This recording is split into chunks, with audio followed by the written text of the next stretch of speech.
Hey, what's up everyone? I'm Cristina of Lacuna Coil and you're watching Metal Wani. Yeah. Hi guys, I'm Carl. I work for Metal Wani and I'm delighted to be here in London's KoKo with the lovely Cristina Scabbia of Lacuna Coil, who will take the stage out here this evening. Welcome Cristina and thank you for joining us. Thank you. It's a pleasure. I'm glad. So the build of Lacuna Coil and Forever Still is interesting to me, as you guys are veterans at this point and Forever Still are still relatively new. Yeah. But though both bands share similar styles and dynamics on this tour, has there been a sense of, wow, that was us with Inner Reverie, and how has the tour been going so far? The tour so far has been amazing. We started yesterday the UK part of this tour, which is pretty much all sold out, and that makes us really, really happy.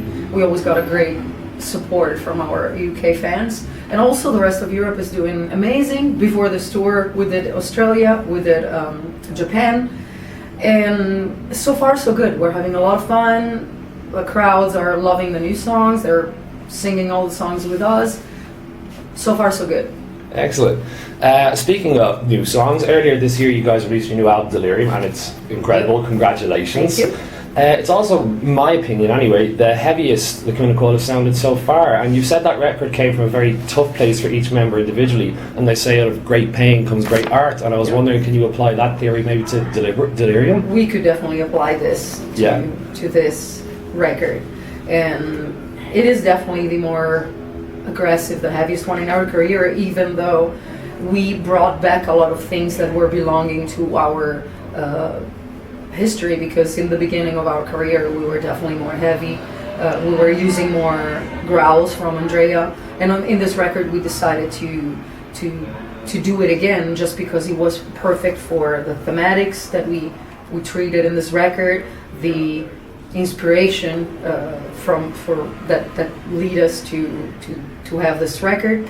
And it was definitely like a very, very hard period for some of us because of like family problems, all illnesses, people dying, as it, you know, it happens to a lot of people. But obviously whatever happens, it kind of influences whatever you do. And if you're a musician, if you're a singer, of course, it's going to influence your way of writing your music.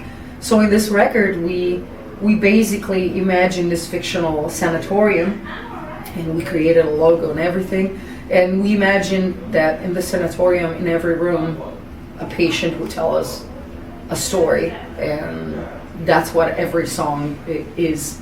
But we also thought about the fact that, you know, the world is going crazy as well, so we did a parallel between what's happening right now, what happened to us, all the little crazy things that we do every day without even realizing it.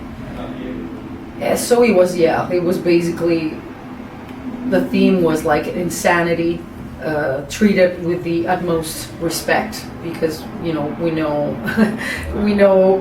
what it is, you know, because we went through it personally for different reasons. And as you said there, with the conceptual theme of insanity at the album's core, with subject matter ranging from, as you said, mental illness to kind of everyday horrors, the album is like Lacuna Coil's own personal sanatorium. And did having such intense topics to explore make the challenge of the writing process a different kind of beast? I would imagine, particularly for lyricists like yourself and Andrea, that it would.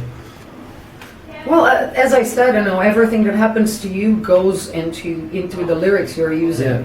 For us, it's always a therapy. So whenever we're going through a bad moment, we try to take all the negativity and we turn it into good energy for us to heal ourselves and hopefully to heal someone else who's listening to our music and our lyrics, because we know that we're not the only ones going through bullshit sometimes. So yeah, definitely, you know, whatever happened influenced this record. Brilliant. And I understand that this time around is the first instance that sees your band delivering a self-produced record with Marco taking the reins. Yes. So you guys are obviously very proud of the result, but I was wondering, was there an initial nervousness about releasing a self-produced record? Absolutely. And would you guys maybe do it again in the future? Absolutely, because of course it was a challenge for us, because I mean we've been around for quite a few years now, and we've learned a lot of things from talented and you know, producers and people working with us. But we thought that it was the right time for us to try to do something by ourselves and take all the responsibility. So there was a lot of nervousness, and we were a little bit nervous at the beginning, because of course you don't know how the result is going to be. But day by day we just figure out that things were doing great. We were extremely inspired, and we really loved the songs. We could take care of all the details and every little bit of the record, from the sounds, the lyrics, everything. It was all up to us. So it was really empowering in a way, because we said, okay, this is us. Whether it goes right or wrong, it's all up to us. And now we're even happier, because old school fans and new fans are loving Delirium, so that means that we did something good. Brilliant. It feels really good. Congratulations. I personally discovered you guys through Comalize, and when I bought the rest of your catalogue, even between In a Reverie to Comalize, there was a huge difference. And then Shallow Life, the same thing, and now we have another example of that with Delirium. The band still retain your fundamental stuff beautifully, but I was wondering, just for you, obviously 8 studio albums, there's a natural evolution and lineup changes, but what for you personally has been the biggest change in the band since you joined? I think that every record was representing a period of life. So from the very beginning, we're talking about 20 years, so it's hard to condense in few minutes with an answer 20 years. Everything changed. We changed as persons. We're more experienced. We are more conscious of what we are doing, how we are doing it. We're conscious about the fact that we might be an influence for whoever is listening to our music, for whoever is following the band. We grew up as people, as everyone, as everyone, I guess. So besides saying that we improved our way of working with our music, because we sing better, we play better, we're better songwritings, I think that with every record there was a change that is due to the changes of life. So speaking of influence, at a time when good role models are few and far between, do you ever find yourself aware that fans, both male and female, look up to you? Because particularly as one of the great female vocalists in metal right now, I've talked to both friends and artists who have cited you as an example of a real strong female lead, and I was wondering, does that invoke a certain responsibility on a person? It does. It does. I get messages every day from people that feel stronger because of the message we are delivering, and because probably they see in me the regular person, the girl next door who has been able to achieve a dream because really believed in it, and they know that I wasn't that strong in the beginning, so it's something that you can achieve later. As soon as I started to sing in the band, I was super shy. I didn't want to be in the spot. I was actually a little afraid to be on stage, because I knew that I wanted to sing. I loved our music, I loved the band I was in, but I never had a dream of becoming a rock star or have 100,000 people following me on socials or idolizing me. That was not the case at all. So it's good for me to deliver the message that you can always improve yourself. You can, even if you're shy, even if you feel a little weak, or if you feel that you can have problems, you can always overcome this and become stronger and stronger. And I think that everyone can see this from the outside, that no matter how strong I am, sometimes I have my flaws and I am weak just like everyone else. So I know you're not one for talking politics, but the recent changes in the US presidency, it's hard not to at least acknowledge it.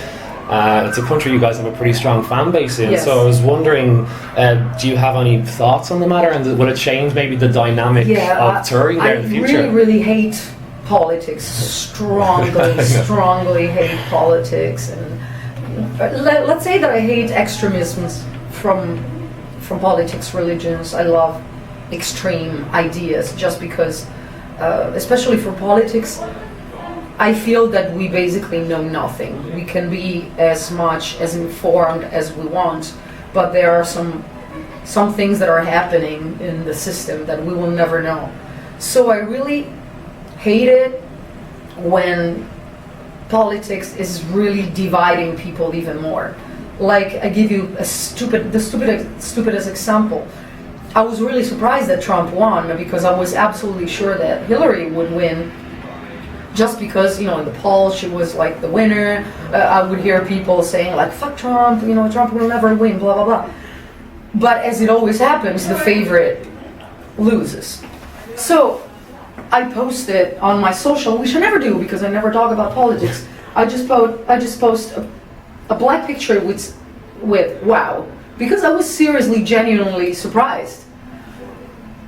And I also did it on purpose because I really wanted to see all the comments down below the picture, showing what people perceive from whatever you do. And that's kind of how politics works. I basically didn't say anything. It could have been everything. But some people commented like, fuck you, liberal, we won, fuck you, get out of the country. And I was like, okay, first of all, you don't even know that I'm not American. I live in Italy and I'm okay in Italy. But you're attacking me without even knowing my political view. And it was just interesting how much hate politics and politics in general raise. And this is what I really, really don't like about politics. So I don't know what will happen. Hopefully, everything will be okay. And I don't know. Will it change the dynamic of touring over there, maybe, at some point? I don't know. I honestly don't know, because, to be honest, we always entered legally, so I hope that they will appreciate this. And I hope that they will appreciate the fact that we're still working and bringing money to the States, which is a territory that we absolutely adore. I'm there very often for personal reasons and for touring, and I love to be there. It feels like a second home to me. So I hope that everyone will be safe. That's it. Well, finally, on a lighter note, with the new album just released and in the middle of extensive touring, I can't imagine there's new music already in the mix, but we would love to know if there are any future plans already for Lacuna Coil, just what might be next. Well, actually, there will be a lot of touring ahead, because the cycle of Delirium is not finished yet. But there will be a surprise for around Christmas, but we will announce it later. We have 2 videos coming out that we already filmed, so we're going to be releasing the videos soon. And they're going to be very, very peculiar and very different from the typical Lacuna Coil video. So I'm sure that a lot of people will be like, whoa. And then we have other tours planned for next year. In December, we're going to be performing at the Revolver Music Awards in December in New York. I said in December in New York. Then, and I'm also nominated as. Congratulations, by the way. It's fun. I'm never going to win, but it's don't stop. No. I'm pretty sure about that, but I don't mind. It's cool to be nominated. So a lot of plans of basically playing around the world and bringing Delirium around the world. Beautiful. Well, thank you, Cristina, for taking the time to talk with us here at Metal Wani. It's been a pleasure chatting with you. The very best luck at the show tonight and with the rest of the tour. Thank you so much. It's going to be fun. Sold out show?